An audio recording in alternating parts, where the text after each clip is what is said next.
Have you recently noticed that Stripe is holding some of your money and then looked at your statement and noticed something called a Stripe risk reserve? Well, today I'm going to talk to you about what that means and obviously how you can get them to remove it so you can continue working on your business without them holding your funds ransom. My name is Maria Sparagas and I work with thousands of 7, 8, and 9-figure merchants. I help them figure out all their payment processing woes so they can focus on their business. Today, I want to really dive into Stripe reserves. So obviously, if you are affected by this, Stripe is holding a portion of your money. You may not know why or how you can get it back. So I am going to demystify this for you. So what is a Stripe reserve? Now, there are several types of reserves, and it really is important for you to understand what bucket you're in.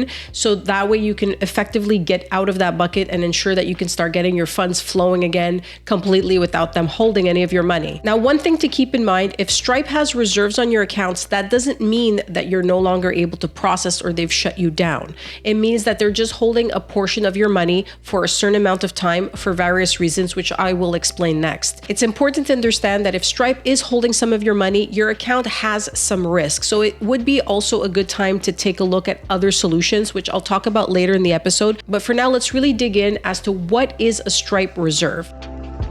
It is a portion of your money that is held in a reserve account to balance any type of risk that Stripe feels comes from your account. The important thing to understand is that you will get that money back so long as your business is a legal business and there's no illegal activities happening. They are holding it for a certain amount of time and they will release it. So the important thing for you to understand is that it is your money and they're holding it for a certain amount of time because of various reasons. Now, what are these reasons? The main thing you're going to see is a risk reserve. You'll see that on your statement as a line item. So a risk reserve is essentially Stripe telling you that they are uncomfortable with your business and they need to hold some money until they feel comfortable with your business model. Now, it could also mean that after 30 days or 2 months or so that they've been holding the reserve, if your performance has not improved, they may shut you down. But for the meantime, what they're saying is that we're uncomfortable with your business model, so we're going to hold a percentage of your sales in order for us to make sure that we balance any risk that comes to us. And what they mean by that is chargebacks, disputes, refunds. So they feel that maybe you have high chargebacks or a very high refund rate, and they need to protect themselves in case, for example, you go bankrupt or you shut your business or you move your processing elsewhere. They need to ensure that they have funds to cover those refunds or chargebacks or anything that comes in. Now, this type of reserve, I often see between 25 and 30%. So it is a very sizable chunk, and they usually keep it for 30 or 60 days. If they feel that after 30 or 60 days, your performance is not improved, usually what happens is they will just shut you down. It's rare that Stripe will be holding 25 or 30% of your money for longer than that. It means that they're not comfortable with your business, and you'll likely get a closure notice at some point if things don't get better in your business. Now, another thing that I see not as often is something called a rolling reserve, where Stripe feels that they're okay with your business, but they'd like some extra security. And this is mainly for high volume merchants. What they'll do is they'll say, we will keep 10% of your settlements or your sales for 6 months, 12 months, whatever they decide. But that usually is a smaller percentage, between 5 and 10%, and it's called a rolling reserve. So you expect to get that back after 6 or 12 months. Now, oftentimes with a rolling reserve is something called a capped reserve. So they ask for 5 to 10% of your settlements up until a certain amount. So for example, they'll hold 10% of your settlements for 6 months up to a maximum of 100,000. So if you get that 100,000 before the 6-month mark, then they stopped collecting, and that would be a capped reserve. And I do suggest that if Stripe does contact you and recommends a rolling reserve to keep processing your sales, it's important you try to get them to cap it, because you don't want them collecting 10% of your money for 6 to 12 months without a cap. For example, if your sales start growing, you get an ad campaign that works really well, Christmas season or whatever happens, you don't want them to start collecting 10% of your high sales month. So you want to ask them to cap it if they suggest a rolling reserve. Now, very, very rarely, and this happens for very, very large merchants, enterprise level and so forth, Stripe may say, hey, we will give you a chance, but we want an upfront reserve. So we want some money for example, 10 or 20% of what you want to process every month. And we want to keep it in a reserve just in case things don't go well. We'll have some money to back us up. Now, when I say things don't go well, you're probably wondering, well, how could things not go well if I'm making sales and, they're taking disputes and refunds and so forth out of my sales? What would be the problem? The main issue here is, for example, if you switch your processing and they no longer get those sales, or for example, if you go bankrupt or you close your company and so forth, Stripe, and any payment processor for that matter, is actually responsible for all the sales. So customers can come in up to 6 months after they purchase and request a dispute or ask for a refund, and Stripe has to refund them. So if you're no longer in operation or if you've closed your account down, they're now chasing you in order to be able to get those funds back. So that's why reserves are a common thing in the payment processing world, is because processors like Stripe, they don't want to be chasing people around for money if disputes come in and so forth. Now, the common triggers as to why Stripe even uses reserves, as I mentioned, and the most obvious one is if you have a lot of disputes or if your refund rate gets up to 10% or more, that can often trigger Stripe to start holding reserves. But your disputes, this is where it can get a little bit hairy. So if you've been processing for a long time with Stripe and you get a few more disputes 1 month and it kind of falls outside of the pattern of what they're used to with your account, that could be a trigger for them to hold reserves. Another reason is if you have a new account. When I say new, is within 90 days. Within the first 90 days, if, for example, you have high tickets over $3,000 and you get even 1 or 2 disputes, that would be a reason for them to hold money, because they feel like that's a large amount and they don't want to get more than 1 or 2 or 3, depending on what your volume is. So I've seen, some merchants come to me and they say, I only got like 2 chargebacks or 2 disputes. Like, why are they holding money? It's because sometimes that large ticket is what scares them, and they go ahead and keep some reserves to ensure that you don't get too many of those disputes. Now, another reason is seasonal merchants. So if you have a seasonal business or you have very highs and lows in terms of sales volume, because your volume is not predictable, you have sales that can go really high and really low. Stripe likes to keep a reserve in order to balance that out. So for example, the months that you have very low sales, for example, refunds, disputes come in, they want to make sure that they have some funds to cover these disputes if you're not processing enough. Now, another common reason is that Stripe sometimes looks at your website, looks at your industry, and they just deem that this type of business is a business that requires reserves. For example, if you're selling anything in the supplement space, any digital content, any coaching product, if you have subscriptions, for example, depending on what type of subscription you have, these could all be triggers for Stripe to start holding reserves. Now, for example, if you are selling CBD or if you have a free trial, these are business models that Stripe actually does not support. So if you do get a warning from Stripe, for example, that they're looking into your account or they're holding funds, and you are in an industry that they don't support, for example, CBD, anything adult, not safe for work, anything travel related, anything with a free trial, you should immediately be looking for another solution, because they will shut your account down usually within 10 days. So if you get that warning and you are in one of those industries, it's important that you find yourself a backup solution, because Stripe actually does not support those industries. Now, if you want to be sure if your industry is supported, you should look into Stripe's terms and conditions, because there are some businesses, black on white, where it says we do not support these types of businesses.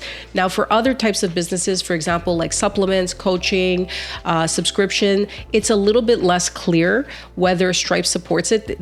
They say they don't, but they kind of do. But there are some types of businesses, for example, anything in the skill-based gaming, adult, travel, and so forth, they do not support. So as I said, you can look into their terms and conditions to make sure if your business falls within their appetite. And if it doesn't, you should be moving to another processor that does accept your business type. Now, one thing to keep in mind, if you are watching this video and Stripe has hit you with reserves, they will likely keep these reserves for at least 30 days. So these reserves can happen out of the blue. You just log into your account, you have a warning. So it's important that you log into your Stripe account, Every couple of days, regardless of how smoothly things are going, they do put messages in there, and you might just get a surprise at the end of the month when you're reconciling. You're like, hey, where's 20 or 30% of my money, right? So you would see that on your dashboard. If they have looked at your account and they feel like it doesn't fall within their risk guidelines, they would input there that, your Stripe account has risk reserves, for example, for 25, 30%. Those are the common numbers that I see. So it's important that you log in and you see that it's always on your dashboard, and it's also always included on your Stripe statement. It's called the balance report. The easiest way to get it is to get your balance report in PDF format. You'll see right at the top, sometimes it'll say they've paused payments or they've put a hold, but these are places where you'll see that. And then obviously, depending on what the message is, you could take appropriate action. Now, how do Stripe reserves work? Essentially, Stripe holds, as I said, a certain percentage of your money. So for example, let's keep things basic. If you are processing $100,000 a month and Stripe says, hey, we're going to be holding 25% of your money, that means $25,000 is put into a reserve account and held until they feel comfortable with your business model. If you had, for example, a 10% rolling reserve, then they would take $10,000 and put it to the side. So that money never actually hits your bank account. It's taken directly from your sales. So you're not able to take that money and shift it elsewhere or try to prevent them holding it. If you're processing with them, they will take that percentage out before they give you the rest. Now, obviously, this creates a cash flow nightmare. I mean, imagine everything's flowing well, you have inventory, you have orders, and then Stripe just grabs 10, 20, or 30% of your money out of the blue. So hopefully in this scenario, as I've mentioned many times on my channel, you have a backup account and you can start flowing your funds elsewhere. But if not, it's important to start thinking about getting yourself a backup merchant account. For example, my company, Direct PayNet, we help thousands of Stripe merchants just get a very reliable and good backup account in case anything happens with their Stripe account, and we'd be happy to help you. But if you haven't had a chance to get yourself a backup account, you need to think about it, because if you are an online business owner, accepting credit cards and accepting payments on your website is essential for your business. So you should not just be relying on one payment processor, for example, like Stripe. Although they're very reliable, they have great uptime, scenarios like this can happen where they put your funds on hold or they start taking large chunks for risk reasons and reserves and so forth. So it's important that you have yourself a backup. Now, what can you do if you've been hit by this and you're just really in the middle of it? It is important that you understand you can negotiate these reserves. You have to be careful. If you don't have a backup solution, you want to be careful with Stripe. You don't want them to shut you down. So you don't want to be too aggressive. You want to be very factual and just explain the situation. Now, you do have to understand that Stripe is pretty rigid. It's very rare that they will just say, sure, yeah, we'll take this off. They'll usually hold the reserve for about 30 days before they're willing to negotiate. But in order for them to start negotiating, you have to show them a plan that you have in place in order to lower, for example, your refunds or your disputes, or to change the way that you're selling that will make you less risky as a merchant for them. Now, in order to start negotiating, as I mentioned, you need to have a plan in place. Stripe's ideal customer should have under 5% refunds and should have a chargeback rate under 0.6%.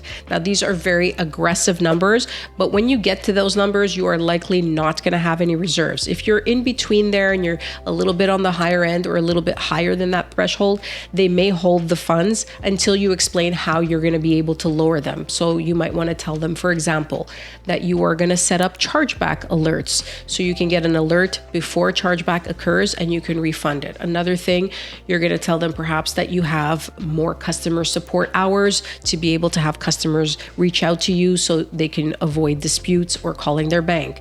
You may have a different pricing policy, a clear checkout page.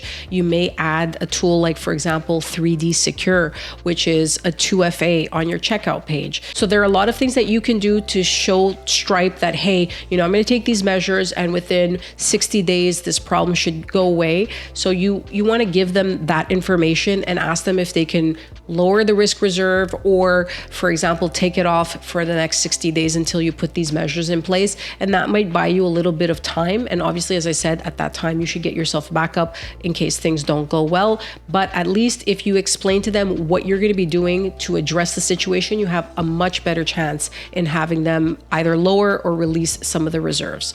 Now, as I mentioned, you want to keep things factual. You don't want to display emotion, tell them it's not fair and why are they doing this and so forth.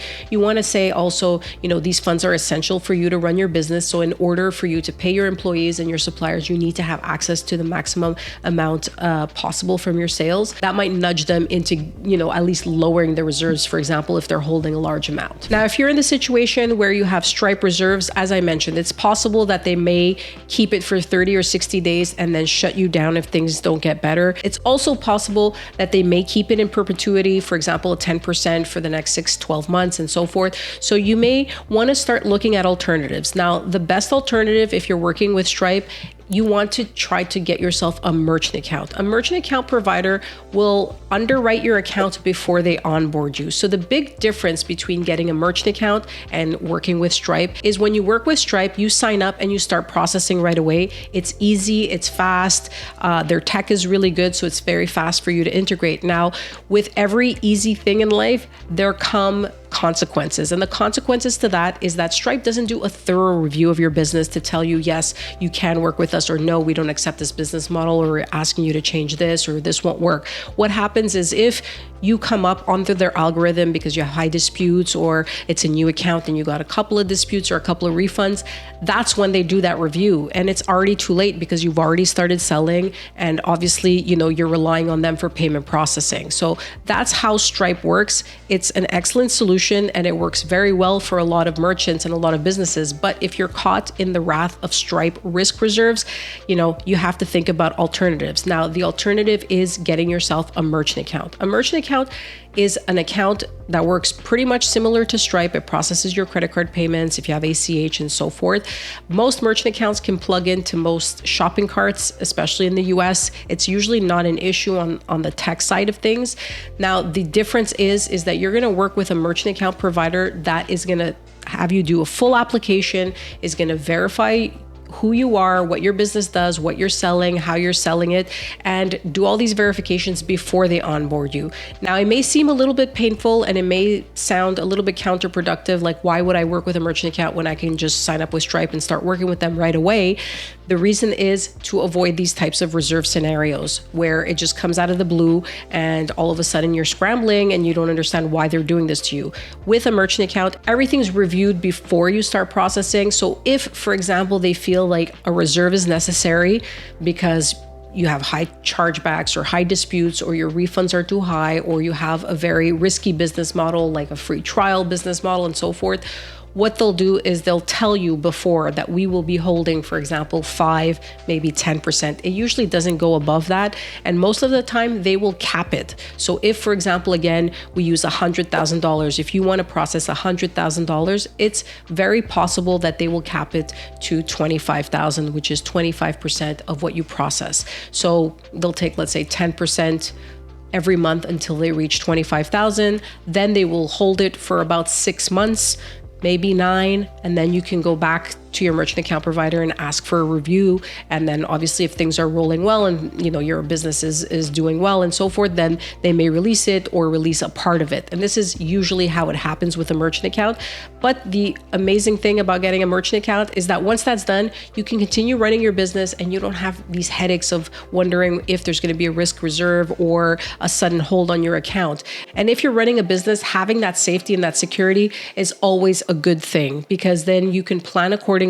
You can plan around any reserve that might be attributed to your merchant account and so forth, and you can run your business with your eyes open. Now, to summarize, if you've just been hit with the Stripe risk reserve on your statement, or you've noticed that they're not giving you all your money at the end of the month, then it is important for you to address it by reaching out to Stripe, asking them for more information and explaining to them what you're going to be doing to lower your disputes or to lower your refunds and so forth, so they can continue supporting your business. In the meantime, it's important, as I mentioned, that you get yourself a backup account, and ideally you would get yourself a merchant account. You can contact me or somebody from my team at Direct PayNet. We'd be happy to help you get yourself a merchant account and explain to you how it all works and give you no surprises. And keep in mind, negotiating with Stripe is tough, especially if you're doing under $1 million a month. That is considered a small account for them, and negotiating with their risk team is not the easiest thing because you're going to be doing this by email. It's very tough to get somebody on the phone.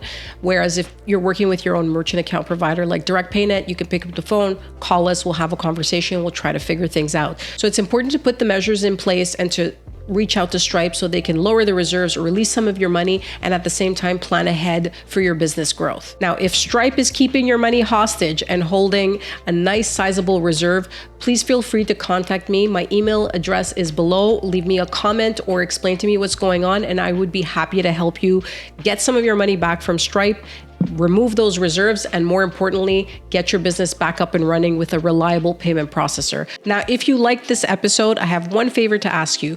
Don't forget to like and subscribe to this channel for more amazing content on how to make more money for your online business. Thank you so much for listening. Have yourself a great day.